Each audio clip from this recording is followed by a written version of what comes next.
I think each time you perform or each time you listen to something, you probably hear it a little differently, and you might, in my case at least, I find that I might leave out things rather than add things, because I think the more basic it can get with the best, for my ability at the time, the best choice of notes or chords or sounds or whatever seems to be the way I'm going. A search for the most concise way of expressing yourself rather than a superfluous...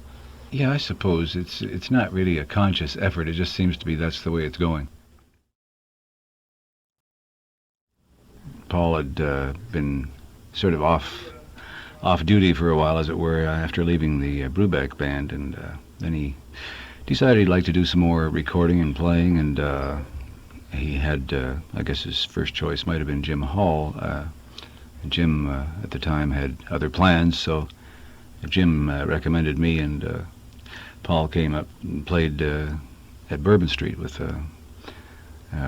three of our Toronto rhythm section types, Don Thompson and Jerry Fuller and myself, and we got along very nicely musically and otherwise, so we did I guess a couple of more times at Bourbon Street, and somewhere along in that time slot we did a recording for CTI with Ron Carter and Connie Kay, Paul and myself, and that certainly was a great break for me as far as getting some publicity, some advertising, some exposure, I guess is the word.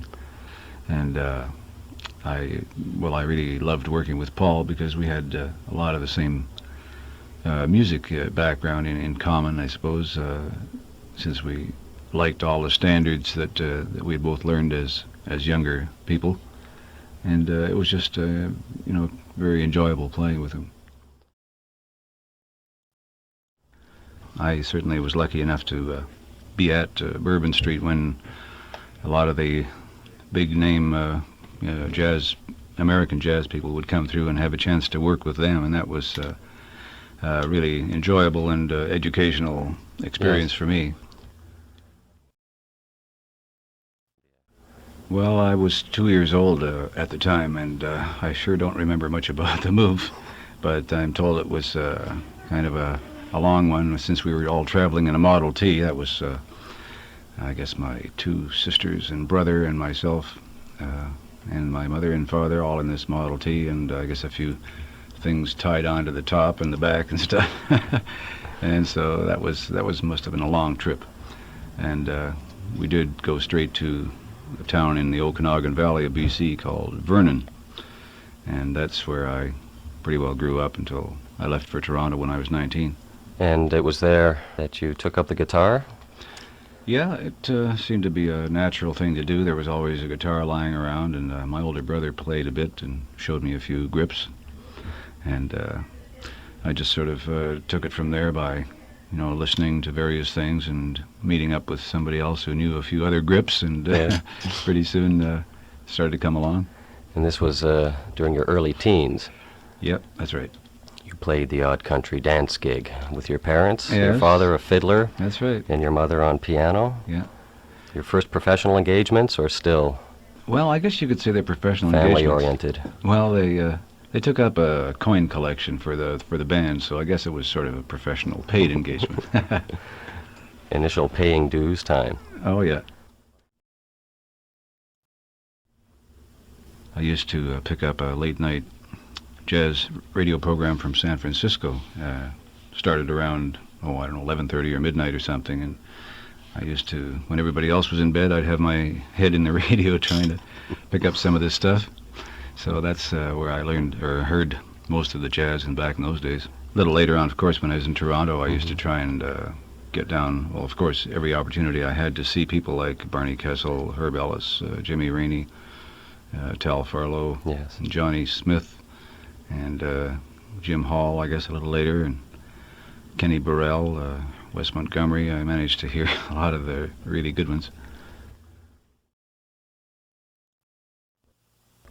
availability of jazz records in my hometown was pretty nil, except for a few of the jazz people who were on, the major labels like RCA Victor Columbia, and I've always enjoyed things like Duke Ellington back in the early days, and all the bands that were around, Woody Herman and Stan Kenton was certainly interesting for me at the time that he was very popular. Were you much into the Blue Note hard bop sessions, or? Yeah, really. I guess there were certainly Art Blakey groups and Horace Silver and things like that. I used to really enjoy those a lot. Probably still would if I dig them out. Ever have a penchant for the avant-garde? Yeah, well, to some degree, not as much as a lot of people that I, am friendly with and work with from time to time. I find I have to be in a certain frame of mind to really appreciate something a little more adventurous like that, or a little more, I don't know what the word is, energetic. I suppose adventurous might be it. So continuing to study and the move to Toronto was 1952?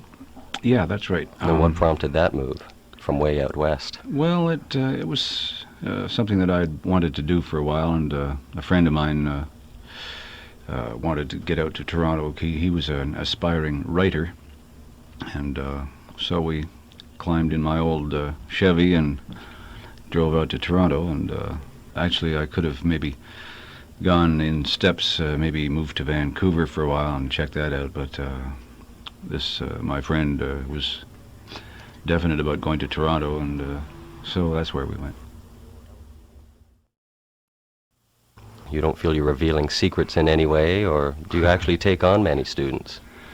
No, actually teaching is something that I really am no good at.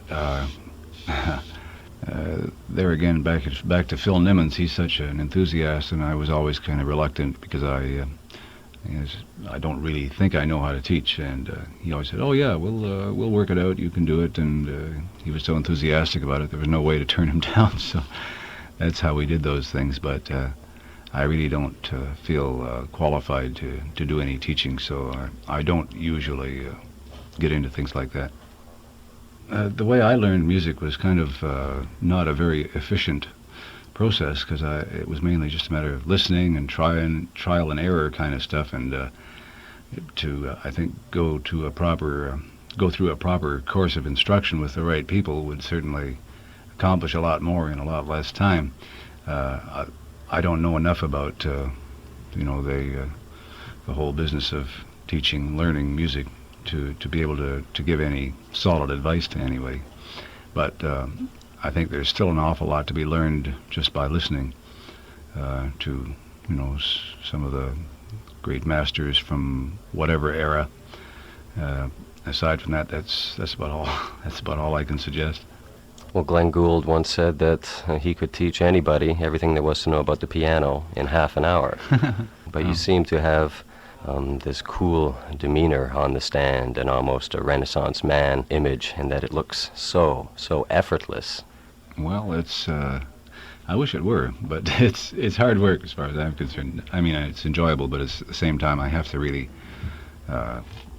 keep all my wits about me, all the faculties, and try and be in some kind of good shape, like having had enough rest and enough food and all the rest of it. And so it may look easier than I find it, at least.